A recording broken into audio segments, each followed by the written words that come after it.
So, welcome to the podcast. Now, Dan isn't able to be here again. Poor old Dan. He's missing out on all the really good interviews. Mind you, Dan and I are doing some interviews together, which are really good people. I'm not dissing any of the previous interviews, but my goodness, this one's going to be a cracker. Yeah, I'm not going to take his absence personally. Okay, so, Aaron, I want you, maybe first of all, I want to explain why I wanted to interview you. So, let me tell everyone on the podcast, I'm now with Aaron Driver from the University of New England, which is the Australian University of New England. The Aussie version, yep. And I make that joke because the first time I wanted to go to the University of New England, I put it into Google Maps and it told me I had to cross an ocean to go to Boston. And for the record, we were first. Oh, we were the first. really? Oh, yeah, I checked that for sure. Oh, okay. So, Aaron, I first met you and heard you talking about what you were doing with AI at the Future Campus conference down in Melbourne. Yep. And I'm going to admit my own faults here. So I went to your session a little bit skeptical about what was going on because I had heard that you'd build your own AI. You weren't happy with everyone else's AI. You'd built your own.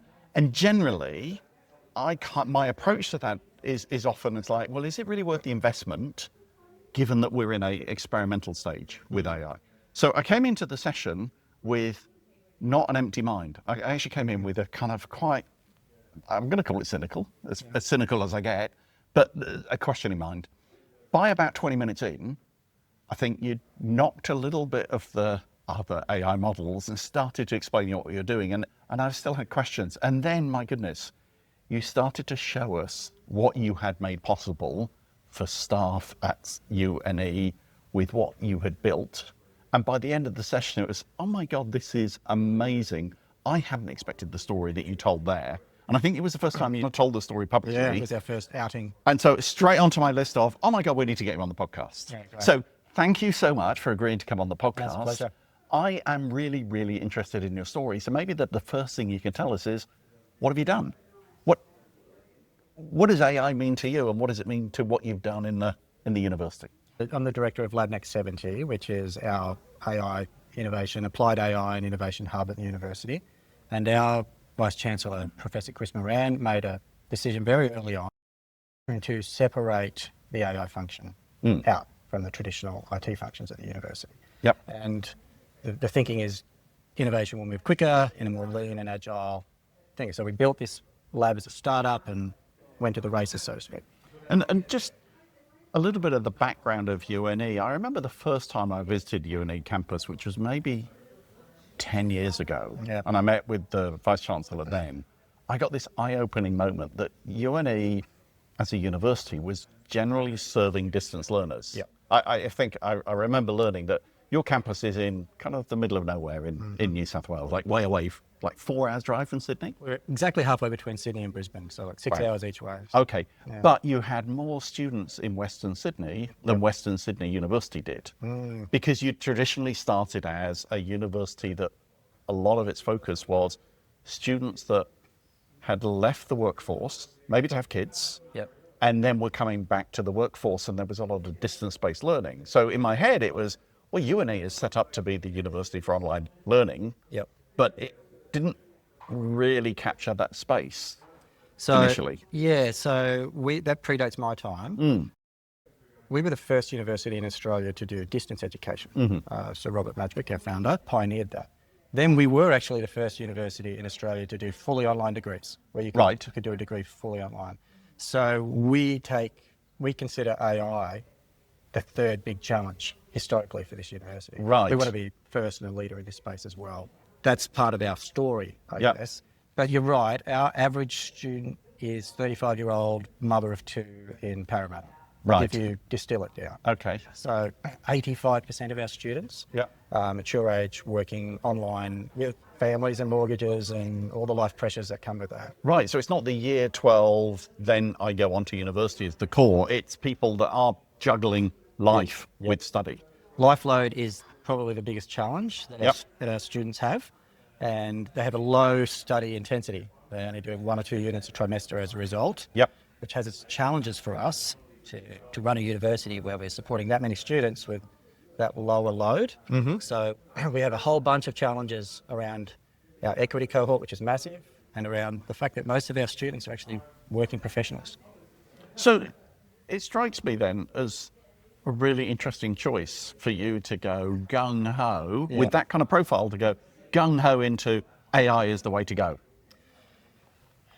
We think, and I guess this gets to the core of what we're doing, we think AI can dramatically improve the student experience and reduce the cost of it. Right. You know, I'm originally a media and marketing person, and I used to teach in the business school at UNE, and you talk value propositions, more for less, less for more, and so on. But the ultimate value proposition you can get in any product is more for less. We're going to give you more for a lower cost. And AI allows us to really deliver on that killer value proposition. We can give a better student experience, we can give a better pedagogical experience, and it can cost less. So that's what excites us about. Okay, so that's really interesting, because historically you've had a basis in that distance learning.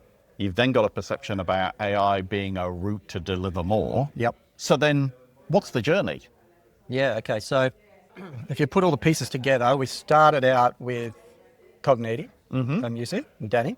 We interviewed Danny on the podcast about 18 months ago. Okay. And I think that was one of the first university-built tools out of Australia for people. So as a precursor to the lab, there was me and myself and one dev, and we built something similar to Cogniti, just in an early prototype. Then we saw Danny's and we thought, what's the point? We'll just use Danny's. So that was our first foray. We still use Cogniti in the LMS.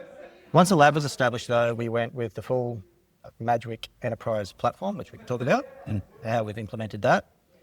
We're now rolling that out to students, which is another big piece of work to talk about. And we're also building our own custom solutions, custom MCPs for different AI learning experiences. And we have some big announcements on that front in the next sort of 2 to 3 months. Okay, so let me wind you back then. So you decide you're going to provide an enterprise AI platform for your staff initially. And so how did that go? Like, what's the decision-making and rollout process for that? So we had Cogniti. We were one of the first universities to get Cogniti up and running, and it's a great tool. It supports teaching and learning of students in the LMS. We have full faith in Cogniti. But I realised early on that's not fit for purpose for an enterprise AI platform. Right? It's very focused on the student and teacher experience. 100%, and it does that. Does that brilliantly, and we're not looking to duplicate that. We're happy to use that. Great. So then it became a decision, okay, well, what platform do we go with for enterprise AI? And at the time there was Copilot, there was early sort of iterations of ChatGPT for education from OpenAI. And then there was SIMTheory.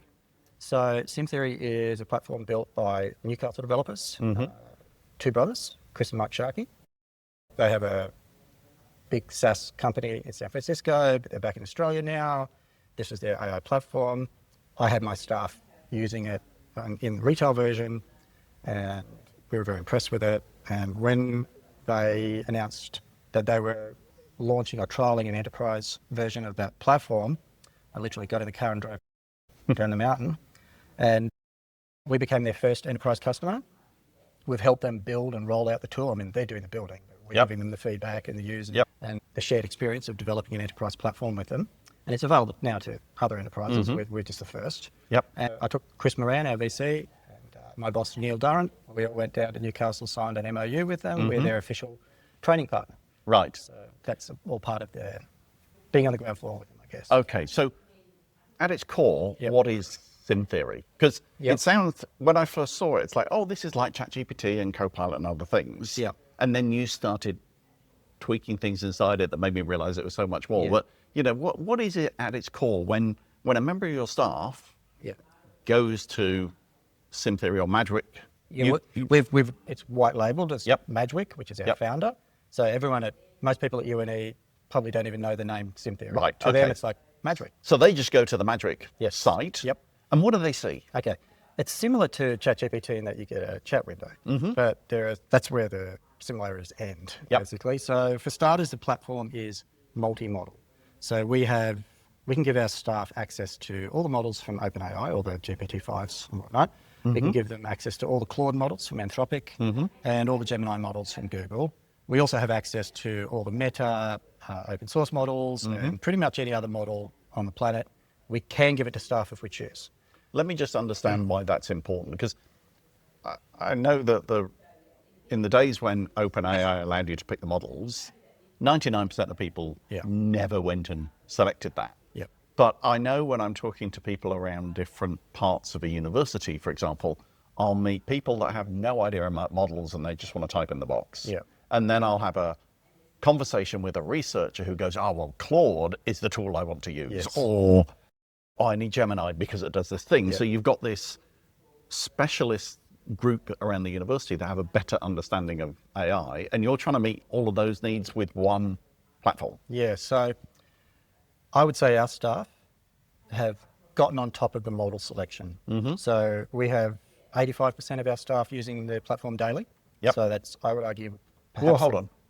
85% use it daily. Yes. So we have, That's astonishing. yeah, it's massive. Well, we have about 1,100 full-time staff and we have 1,300 plus users on the platform. Right.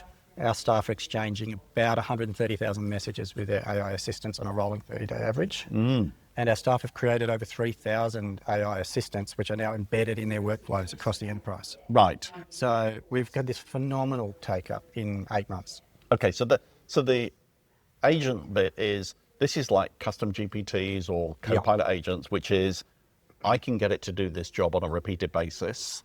So we're not calling them agents quite yet. We're purists about this. They're assistants at this point. Right, So okay. an assistant is like a custom GPT with a system prompt and documents and knowledge files and grounding. The true agentic capability, the ability to wake your assistant up at a certain time, check your email, alert me to anything important, draft replies to anything you think you can and leave it in my outbox. Yep. Go across to our Callista student database and pull some data on new students who've enrolled in the last 24 hours or whatever. Yep. Whatever is necessary in whatever business unit. That's coming in the next 2 to 3 months. Yes. So an agent is self-initiating and doing it. And repeatable. Yes, right, So- okay. And a lot of people are calling assistants agents when they're not really agents. So we will have that in the next 2 to 3 months. Okay, so let's step back a bit. You've got a platform that looks a bit like any of the AI systems.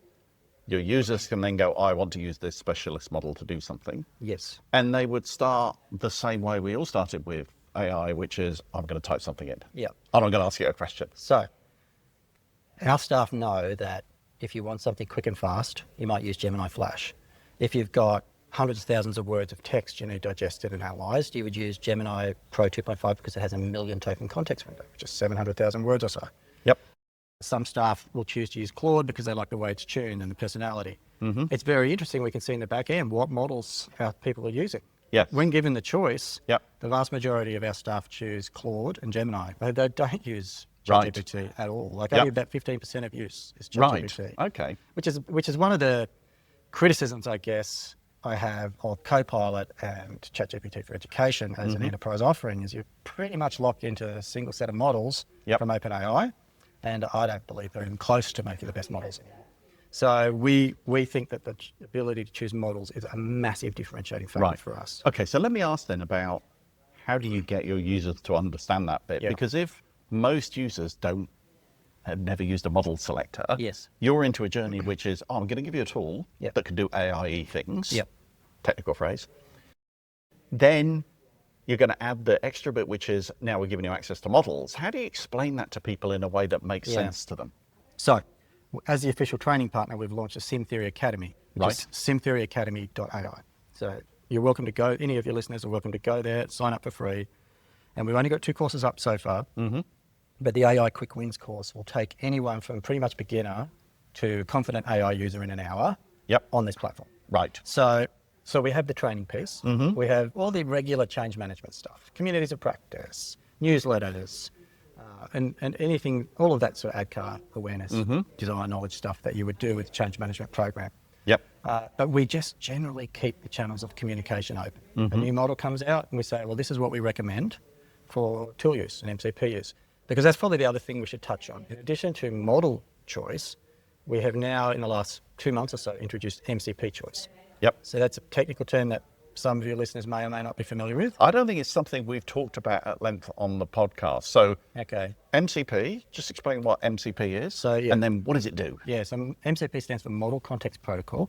It was an open source protocol created by Anthropic or released by Anthropic in November of last year. If you think about having your AI assistant trapped in a chat window, but then you want that AI assistant to go out and be freed and access live data on the web, access databases internally in your company, or get access to a suite of tools, for example, the way the AI connects is through an MCP. So in our platform, we have an MCP store, and they're free, you're paying for them. It's just a caller store, like an app store. Yep. And staff can go, okay, I want to plug in to create images. I want to plug in to weather or time zone MCPs. Yep. We're building custom MCPs to plug in our staff to CourseLoop, and Callisto, and our CRM. So all of a sudden, these AI assistants that you're working with, that you can choose the model on, you can also just choose a bunch of tools and go off and connect to internal databases and talk to them, go off and connect to live information on the web, run a deep research, which will pull in 30, 40, 50 sources. We have an academic search MCP. Right. So our academics can Yep. pretty much do a Google Scholar search and pull all that information together into a report with AI. This is what MCPs do. They are really the future of the way AI operates in the enterprise. And I can understand why that's so good for universities because, my goodness, you have so many single points of truth. There's not a single point of truth, but that Called system and that legacy system and that. systems. Yeah. Yeah. And so if I was, let's say I'm an academic that's kind of familiar with this and I want to go and build my next course with fabulous information, Yep. I might say, okay, I need to get my student information from the LMS. I need to download this information from the student information system. Yep. You're building the hooks to be able to do that. Exactly. And the Yeah. way it's done is by MCP. Right. So And it's, so, it's like an API for AIs. so as a user, Yeah. I didn't need to know about how or where or whatever.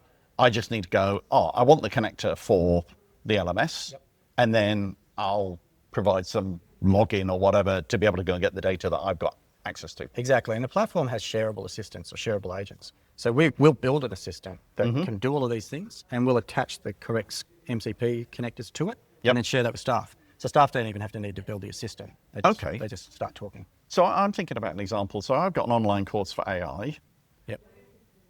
and somebody announces something, and I want to know, okay, do I need to update the course? Now, the way that I do that today is I've got a document with the course in it. I give that to the AI, and I go, oh, this has been announced. What needs to change in the course? Actually, I could be saying to my Madgwick, oh, go and look at the course on the LMS and come back and tell me what I need to know. Yep. However, just to be completely honest, we haven't finished building our Moodle MCP because MCPs were only announced on the platform 6 to 8 weeks ago. Yep. So, but that is what this technology promises. So we are madly building our custom MCPs internally, and that's the vision. And as part of our release of this platform to students, we're going to have the student assistants will MCP into their Moodle units, run through their study schedules. You've got a tutorial this Thursday, you've got an assignment due this Sunday. I know your kid's sick because you told me that in a previous chat. When do you want to finish this assignment? So this helping students with their life load. Okay. This is you've just snuck in there something that I think is a really big thing, which is providing it to staff is not exceptional in the sense that many universities are giving their staff AI tools. But there's very few universities around the world that have said, we're going to give tools, broad open tools for our students. So like I can think of Arizona State University have said, we'll give all our students open AI education. Oxford have done the same thing. So what drove that decision to say, okay, we're going to go beyond staff use to giving it to the students? There's 4 reasons. When we only announced this very recently, rollout started 2 days ago. There's 4 reasons that we're giving AI to staff. Just students, I should say. The first one is safety. Our students are out there. The best research shows that 85% of university students are using AI and in their work. But most of them are using free ChatGPT, right? So these students are not aware how easy it is to fall in love, be talked into self-harm, to fall prey to sycophancy and delusion. Right? Like it's if for students and young people, particularly impressionable, it's unsafe, to potentially unsafe for a lot of these people. And we've seen these worst case scenarios unfold with tragic outcomes. For us, it's like, we know our students are out there. We have a moral duty to act. So now, before our students are allowed into the platform, they have to complete a mandatory 15-minute safety course, which is also in the academy at SIMTheoryAcademy.ai. And that literally teaches students what hallucination is, what sycophancy is, how it can lead to delusion. Just basic human safety. That's fantastic. It's just not good enough for us to leave people out there. One thing that really annoys me in the sector is this safety theatre. People use safety and safety concerns as a reason not to give AI to staff and students. I think safety is a reason to give it to staff and students. Yeah, because they're all, like you say, they are all using AI, whether you give it to them or not. But you're giving them, sounds like two things. One is a safer environment. But then you're also giving them some of the skills and knowledge they need to be able to use it in a safe way. So this is the second reason we're giving AI to students, which is job readiness. So we don't want our students to be consumers of AI. So if we just give students ChatGPT for education or Copilot, they've just got a chat window and they're going to chuck things in it and get outputs. We want our students to be creators with AI. So we're giving them a full suite with model choice, MCP choice, very soon, agentic capabilities. So we want our students to be building, they can, in our platform, students can vibe code apps and share them in the platform. So we want our students building, making, creating with AI. And to us, that's a dramatic difference between just giving them a chat window, ChatGPT. I've got my employer's head on at this point, and I'm thinking, okay, there's a tick for any time a student from UNE walks in, is 100%. Their AI skills are going to be better than other students because they'll have a broader set of experiences. And they'll have the encouragement, because that's the other thing that comes out in all the research is students are really confused about whether they are or are not allowed to use AI and for what. So you must have had to clarify that. We have a new assessment guidance, which is essentially going to be a 2-track approach, similar to what UCID's done. And students will be free to use AI in the majority of cases. Because they will be using AI in the workforce in the majority of cases. So it just doesn't make sense for them not to be doing it. And just the 2-track thing is the 2-lane Sydney University approach to assessment, which is either it's controlled and invigilated, and you know that AI isn't being used, or it's everything else. There's no grey area. There's no, you're allowed to use AI for this or whatever. It's either no AI or full on. Exactly. And what we're seeing now, this is another one of my pet peeves, is we're seeing an early onset of the entry-level white-collar bloodbath. Where entry-level jobs are drying up and entry-level hiring is slowing down. And I think that's all people we're talking about in 2027, right? Like a year from now. So it becomes a dereliction of duty for universities to output entry-level graduates, $50,000 degrees, when they're not going to be able to get jobs. There's no entry-level jobs anymore. So we need to start outputting mid-level career graduates, not entry-level. Right? And how do we do that? We do that with AI. Right? Like that's the only way we're going to accelerate and upskill our graduates to mid-level equivalent at the time of graduation, because we can simulate, we can role play, we can create experience that they would only otherwise get in the workforce. So the problem created by AI is also AI is part of the solution. And that's awesome, because I've got a view that if I was employing a bunch of people, I would be looking at entry-level roles. I would be looking for people with AI skills 100%. To partner with maybe my more experienced employees that have got loads of knowledge, but maybe aren't AI users. Put those two together, you got a magical power. I mean, that's a great point. The third reason we're introducing AI for all our students is equity. And we have one of the largest equity cohorts of any university in Australia. We have a case now where some students can afford the best frontier models and some can't. Now, a paid version of Microsoft Word compared to a free version of Google Docs, it's not that big a deal. But when you are talking about frontier intelligence, it's a significant and genuine advantage to students with money over students who don't. And we know 85% of them are using it, right? So from an equity standpoint, we can't let that stand. So we have a responsibility to act in that way as well. Got it. And an example of that would be something like a student using ChatGPT. It's going to end up hallucinating a bunch of references and things like that if you're using the free one, because you don't have the same capabilities as the paid one. You don't have all the MCP connections. You don't have as many searches per hour. You don't have as much bandwidth. You don't have as big a token window. There's lots of things. So lots of disadvantages. Brilliant. Okay. And fourth reason is privacy. Yep. And we know the students are using free ChatGPT. We know they're being trained on. Future versions of the model are being trained on their interactions with current version. Yep.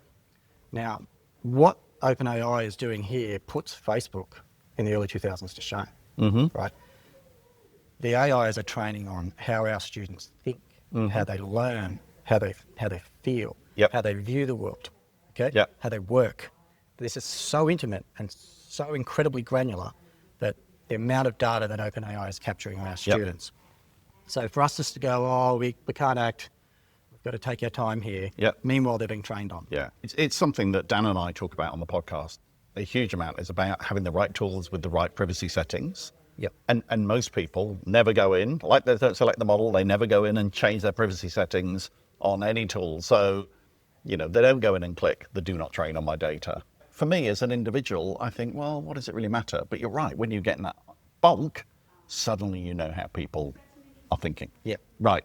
Okay. So you then get into that point where you've now said, we're going to give it to all the students. I want to ask you about what is the academic reaction to that? Because every time there is a discussion about anything to do with AI, it's a bit like a Rorschach test, is people see it in completely different ways. And you must have people within the campus that are overjoyed that all the students can have great AI in their hands. And then you will have some people that would be coming from the opposite perspective. So how do you handle that? Because that's a big thing that means you're building for the future of education and the future of the skills that people will need for employment, but you're still running university today. It's a really good question. I guess the first starting point is those four reasons I just went over. They're all so important that we had to act. Then how do we deal with people's ambivalence or resistance? So you're right. We have this cohort that are super gung-ho. Then we have a large middle that's just like, oh, I guess this is the future. I better get upskilled. They'll move as time goes on. And that is the SIMTheory Academy AI. That's the community of practices. That's all of that outreach. The people who are adamantly opposed to AI, I think, first off, our Vice Chancellor has been crystal clear that this is a you can, not a you must situation. So to be clear, there's academic freedom, right? I'm an academic. I love academic freedom. Allows me to say lots of objectionable things. So I can't complain when other people do it. But beyond that, I think our most important duty is just to be really transparent with these people around privacy and security. Okay, so we get a lot of early questions around what data are you collecting? How are our students being trained on? Okay, is their platform private, secure? So we have crystal clear terms and conditions. We don't collect any private data other than the student's name and email address to sign up to the platform. Their platform is encrypted. Their accounts are encrypted, both in transit and at rest. And I like to say what happens in Madgwick stays in Madgwick. We can't view what our staff or our students are doing in their accounts. That's big because that's whenever I've been using enterprise systems, it's always like somebody over my shoulder can look if they want to. And so I will go to ChatGPT and have a private conversation with it that I wouldn't like somebody else to see. No, it's a qualitatively different interaction that we don't think your employer should be looking at. That's just not how we roll. But you're not saying, everyone's got to be on this journey at the same time, at the same pace. It's different people will move at different times. But I guess from your students' perspective, because those AI skills are going to be so important in the future workplace that they go to, you're doing the right thing by them, which is you're giving them those skills. And I guess that I've heard other people talk about this, it's like, the law faculty don't want it, or this faculty don't want it. But the reality but AI is being used hugely in law. And so your students are going to be ready for it, even if the journey from the faculty perspective comes a little bit later. Which I guess in my ideal world, the faculty would be leading, but there's a thing called reality. And I mean, I guess another thing for the people who are resistant is cost, right? What's the ROI on this? And I guess that's another advantage of our platform is it's volume pricing. So we don't pay per seat like you would with the other offerings. If a staff member works in EBN is a gardener and only looks up the gardening policy once a month. Yep. They probably cost us 20 cents a month. Yep. Right. Right. So, and the same with students who are not using it Yeah. regularly. So it's just a matter of sort of along the lines of what you're saying is we have no choice but to put the student first, but do what you can to allay the concerns Yep. of those who are concerned. Okay. So then tell me a bit more about, you mentioned SIMTheory Academy. Yeah. So tell me a bit more about how does your thinking work in terms of how do you get academics, professional staff, students all on that learning journey because you've got to have people with an open mind and curious, haven't you? Yes, and we've done our research on our own workforce, and the thing that holds people back is not so much suspicion, it's lack of confidence. That is the single biggest barrier to AI adoption. Yep. It's not AI hate, it's not distrust of Silicon Valley companies, it's not concerns about privacy, it's just good old-fashioned lack of confidence. So that is sort of the first 2 introductory courses we've added to the Academy, laser focused on building confidence from baby steps. Yep. Crawl, walk, run. Yep. Yeah. Yeah. And so that's then available to all of your students and staff. It's available to planet Earth. Right. So as the official training partner of SIMTheory, Yep. we're happy for university students and staff anywhere to sign in and use it. Yeah. And we're happy for any enterprise. I should add, the focus is on using AI in the workplace. It's an enterprise AI training. Okay. Well, it applies to students as well. Yep. So it's not like here's how to have fun with your AI. It's here's how to use AI in your work and in your study. Yep. But it's open to everyone who's using the platform anywhere. And it's free. So what have been the surprises for you on this journey? Because it's been a relatively short journey. Yeah. It's like this hasn't been years in the making. No, the lab got its budget in January. Wow. Okay. So what have been the surprises for you on the journey? I mean, what use cases have you seen that made you go, wow? Goodness, that's a good question. I think the thing that surprises me most is how a relatively small workforce, maybe 1,100 full-time staff plus a whack of casual staff, in a country town in regional Australia, it's just people you bump into at Woolworths and have kids in the same class as my kids at school, like just regular Armidale folks working at the university, academic and non-academic, how they have completely transformed the way they work in 8 months. That blows my mind. I think it's clear we have the most AI literate workforce in higher ed in Australia. I don't know if any other university has the same sort of level of uptake that we do. But I'd argue we have one of the most AI literate workforces in the country. And it's just been the sheer enthusiasm and curiosity and willingness to learn from our staff, and have now embedded AI assistance into every part of the workflow that you can imagine, just constantly amazes us. And every time we go to a function or go to some event, someone will say, oh, I love Madgwick so much. I do this with my assistants and I do that with my assistants. And how often do you hear people talking about that sort of workplace tech like that? Do you think you're going to have an impact on the local economy? I mean, just for the benefit of listeners that don't know where Armidale is, there's a lot of empty road between Armidale and the next city.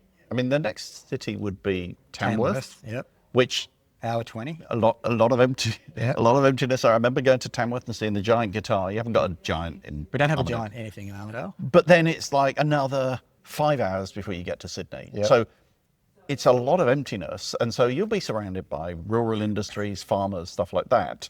And so when you've got casual academics working with the university, some of those will be casual academics teaching agriculture, and then they'll be running a farm. So are you expected to see a knock-on into the local economy? I think so. Chris Moran, our Vice-Chancellor, speaks often and publicly about our desire to uplift the whole region with AI. We're currently offering a version of Madgwick to local schools. Right. Madgwick for schools. And we want the most AI literate high school teachers and high school students in the country.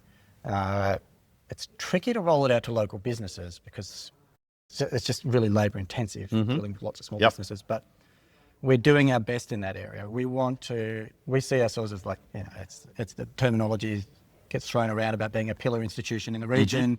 But we're actually taking that really seriously with AI. Right. Yeah. So Yep.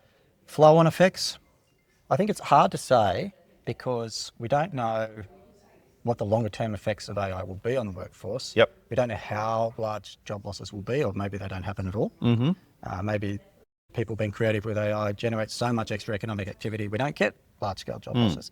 It's hard to say what the medium-term effects will be, but it's safe to say, and I often say this, and I'm not the only person who says it, I don't think you lose your job to an AI, but you might lose your job to a person using an AI. And we want to make sure that all of our staff, all of our students, and everyone in our region are those people using the AI. Yeah. Okay. So let's extend that example. You're not going to lose your market to an AI. You're going to lose your market to a company using AI. Yes. So what about in the university space? Like, if you're doing this stuff, this gives you more capability, more credibility, more connection between your students and the workplace and the skills they're going to need for that. That's a different approach to other universities. So you're doing things differently. This is something I think about a lot, and I think the proof will be in the pudding a year down the track. Yep. Like, how long does it take to put a business case together for a significant project, right? A day or two. You're busy and it's boring, so maybe it takes 3 days, and then you get interrupted and distracted, so maybe it takes 5 days. Yep. Interspersed between your work. Someone working cleverly in Madgwick will get that business case done in an hour. So what's the cumulative effect across an institution? Instead of spending a morning writing the media release, it's done in 5 minutes. Instead of spending 20 minutes on that complicated email thread that you're trying to digest, it's done in 2 minutes. What's the cumulative effect of that way of working across the whole institution over time? Yep. It's a live unfolding experiment. We'll find out in the next year or two. I was saying at dinner last night, I just wish we had someone to study this, like some enterprise workplace research guru. I wish we'd done more pre-surveying, so we'd have a good pre and post. Yes. I think we've actually got a really wild experiment unfolding in real time. And yeah, I think the results will be big, but let's wait and see. And it's like a combination of technology, culture, and a license to innovate. Are the three factors from all of the research that's coming out around successful organizations using AI. But why are you different? Other people are doing AI things too. Yeah. I don't know. It's like, do you just sort of get all sentimental and say AI innovations in the DNA at UNE? I don't know. I've only been here since 2019, so I can't say. I've only been in the sector since 2019. We are one of the smaller struggling universities, right? We're not. We don't have a large international cohort. We're not raking in the big bucks. So we have, necessity is the mother of invention. Don't let a good crisis go to waste. I don't know if it was, we were chatting earlier, it's like if we were making 30, 50 million a year, maybe a vice chancellor wouldn't have put a big bet on this. So there's a lot of different causes going on, but also I'll just say, just leadership too. Like when Chris Moran arrived, he was thinking bigger than any of us in this space. Right. We often have to keep up with the scale of his ambition. Yeah. So it's a combination of necessity, a culture, new leadership, a whole bunch of people being together at the right time. There's a lot of different, I think it's multi-causal. Yeah, it's interesting because I thought we were going to have a conversation about technology. Right. And yeah, we've had a bit of a conversation about technology, but throughout it all, I'm hearing cultural stuff. In there. Yeah, that's a good point. Your 4 reasons to roll it out to students aren't really about technology. It's about culture and your relationship with your students. With your staff, it's about how do we create a platform for innovation so that they can do what they want to do, as opposed to, well, we're rolling out this thing and then we'll tell them what's available. The tagline for the lab is humanizing technology. Like we really do think, I mean, it's easy to say this and hard to do it, but we really do think AI is a humanizing technology. Andre Karpathy says English is the new programming language, right? So it's accessible. It's in plain English. Anyone can work with it. Anyone can get amazing results. If we do it wrong, it can be dehumanizing in the extreme, both for staff and students. So we're just deeply committed to doing it right. Brilliant. Okay, so for people who want to find out more, you've mentioned SIMTheory Academy, so they can take a look at that, because that would give them, through those short training courses, a bit of an idea of what it does. You could jump into SIMTheoryacademy.ai, sign up and take the first free course, which is AI Quick Wins. And you could, in an instant, you'll know what the platform does, how it works, and what it's Okay. capable of. And then people could go and play with SIMTheory directly. Yes, so you would go to SIMTheory.ai. You would sign up for like you sign up like you do for ChatGPT, but you'd sign up for that instead and have all the models choices, MCP choices. It's straight up as a retail platform. Yeah. Yeah. And then are you out sharing this with other universities at conferences and things like that? Oh, we just got back from Greece and India, and Neil and I, we demonstrated a lot of the stuff we're building and making, including Madgwick. Yep. And the reaction's been massive. People are Yeah. so excited. So we are talking to some universities in the UK and Greece and India. We've also been demonstrating Madgwick to a lot of local universities Right. as well. Yeah. So we'll put your LinkedIn profile into the show notes so people can find you. You're happy for them to message you and Yeah, please ask reach out. questions? Yeah. Please reach out on LinkedIn. And if you're interested in what the lab's doing on a day-to-day basis, Yep. labnext70.news is our sort of news website. Right. And that's every article we put in our newsletter about this assistant we've built or that new technology we're using. It's all on that website. So I'm going to admit to not having read that in the last 2 weeks, but I remember reading it after I saw you talk most recently. And yeah, I love the openness with which you're sharing everything. I mean, the openness of this conversation, but also you're doing things in public. yeah, So people can follow along. Yeah, for sure. It's all there. Yeah, brilliant. Aaron, thank you so much. That has been a really insightful conversation. I've learned a bunch of things and I am excited to see. You said, come back in a year's time to check how we're going. Yeah. We'll bookmark that and come back in a year's time to check how you're going. Yeah, for sure. And thanks, Ray. Loving the work you do. And thanks for having me on. Really appreciate it. Brilliant. Thanks.